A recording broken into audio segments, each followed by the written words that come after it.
નમસ્કાર મિત્રો, સ્વાગત છે તમારું આપણી યુટ્યુબ ચેનલ પર। મિત્રો, વર્ષ 2026-27 માટે તમે ડિજિટલ ગુજરાતમાં સ્કોલરશિપનું ફોર્મ અપ્લાય કરવા ઈચ્છતા હોય તો તમારું જે ફોર્મ ફિલિંગની પ્રોસેસ છે તે શરૂ થઈ ગઈ છે। તમે વેબસાઇટ પર આવશો તો ત્યાં તમને જોવા મળશે, અહીં તમે નોટિફિકેશન લિસ્ટમાં જોવા મળશે કે તમારું જે ફોર્મ છે તે શરૂ થઈ ગયા છે। અત્યારે એસસી અને ઓબીસી સ્ટુડન્ટ હોય તેમના માટે ફોર્મ ફિલિંગની પ્રોસેસ છે તે શરૂ કરવામાં આવી છે। તમે જોઈ શકો છો તે મુજબ 6 જુલાઈથી લઈ 30 સપ્ટેમ્બર સુધી તમે તમારું એપ્લિકેશન ફોર્મ છે તે ભરી શકો છો।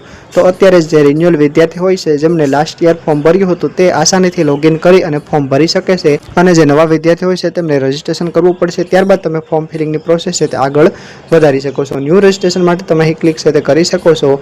ન્યૂ રજીસ્ટ્રેશન કરો ત્યારબાદ તમે ફોર્મ ફિલિંગની પ્રોસેસ આગળ ભરી શકો છો। ન્યૂ રજીસ્ટ્રેશન માટે તમે અહીં જોઈ શકો છો mobile number, email ID, password, confirm password, enter captcha image અહીં જોવા મળે છે તે બધી ફિલ કરી અને સેવ ઉપર ક્લિક કરશો એટલે તમારું રજીસ્ટ્રેશન છે તે થઈ જશે।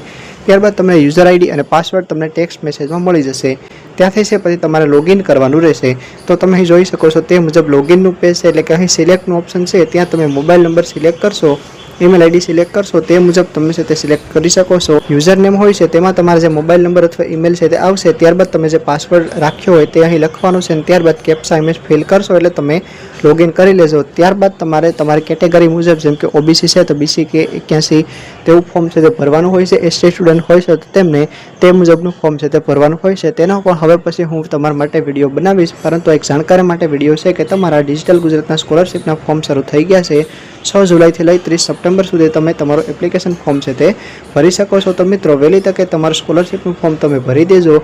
તેના માટે લાસ્ટ યરની માર્કશીટ અને ફીની રિસિપ્ટની જરૂર પડતી હોય છે। તો જો તમે ફી ભરી હોય અને તમારું રિઝલ્ટ આવી ગયું હોય તો તમે આસાનીથી ફોર્મ ભરી શકો છો। અધરવાઇઝ તમારા માટે જુલાઈ, ઓગસ્ટ, સપ્ટેમ્બર 3 મહિનાનો સમય છે, તો તમે તમારું ફોર્મ આસાનીથી ભરી શકો છો। ફર્ધર કોઈ પણ ક્વેરી હોય તો તમે મને કમેન્ટમાં પૂછજો, હું ટ્રાય કરીશ તમને આન્સર આપી શકું। અને મિત્રો, હવે પછી ડિટેલ ફોર્મ ફિલિંગ વિડીયો આવશે તો તેના માટે પણ તમે આ યુટ્યુબ ચેનલને સબસ્ક્રાઇબ કરી શકો છો। આ ઉપરાંત તમે મિત્રો મને વોટ્સઅપ, ઇન્સ્ટાગ્રામ અને ફેસબુક ઉપર પણ ફોલો કરી શકો છો, તેની લિંક પણ નીચે ડિસ્ક્રિપ્શનમાં આપેલી છે। મળીએ આવા જ એક નવા વિડીયો સાથે।